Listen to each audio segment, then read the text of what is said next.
Dernière vidéo pour les demi-équations. Ici, je vous ai pris un couple un peu plus compliqué, Cr2O7 Cr3+, l'oxydant, les ions dichromate ici, et le réducteur, les ions chrome. Alors, je vous ai laissé la balance, à vous de voir si vous en avez encore besoin ou pas, mais progressivement, il va falloir arriver à passer sans cette balance, puisqu'on ne va jamais faire ça dans un devoir. L'écriture de base, je vous rappelle, l'oxydant plus des électrons qui vous donnent le réducteur. L'oxydant Cr2O7 plus des électrons qui vous donnent le réducteur Cr3+.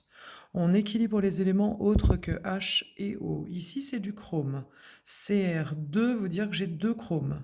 De l'autre côté de la balance, j'ai simplement Cr. Donc je n'ai pas le même nombre de chromes de part et d'autre. Il faut que j'ajoute un chiffre stoichiométrique afin de l'équilibrer. Je vais rajouter un 2 ici. Ça me fera donc 2 chromes, sachant qu'il y avait 2 chromes de ce côté. Donc on est bon pour les chromes. Pour l'oxygène, dans Cr2O7 il y a 7 oxygènes.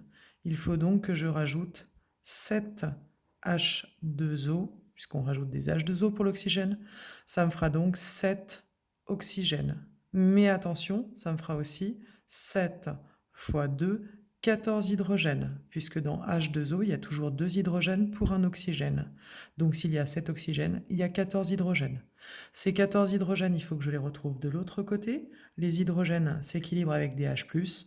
Je vais donc rajouter 14 H+. J'ai terminé pour les éléments. Les chromes sont équilibrés, oxygène et hydrogène aussi. Je vais terminer par les charges. Pour équilibrer les charges avec les électrons. Alors, de ce côté, j'ai 2 Cr3+. Ça veut dire Cr3+, et Cr3+. Donc en tout, de ce côté-là, j'ai 6 charges positives. Il va donc falloir que de ce côté-ci, j'arrive à 6 charges positives. Ici, 14 H+, ça veut dire H+, H+, H+, H+, etc. Donc 14+. 14+ ici, 2 moins ici, donc globalement je suis à 12+. Combien il faut que je mette d'électrons ici pour arriver à 6+? Eh bien il faut que je mette 6 charges négatives, puisque 12 charges positives et 6 charges négatives, eh bien je vais arriver à 6 charges positives, ce qui était le cas pour l'autre côté.